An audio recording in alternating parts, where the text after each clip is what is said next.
Actually, it's our second time na mag-organize ng ganitong event. But this because the focus is really technology. And since technology talaga yung focus namin, kailangan upgraded na, kailangan mas efficient yung registration, yung engagement dapat ng mga participants. So in the past, ang gagawin lang namin yung pen and paper and then the participants really had to line up to register. Okay? Medyo hassle sa amin yon. Pero now it's really different.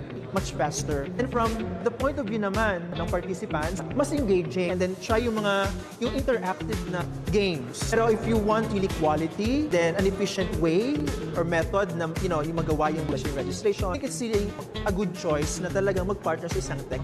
So, we're very blessed na we came across your company and then research sa internet, yung mga feedback, and nainganyo kami. And honestly, we're very happy to have found you. And I think your company is a good choice. And I think the best choice kasi you've really seen yung nagawa ninyo sa event ko na.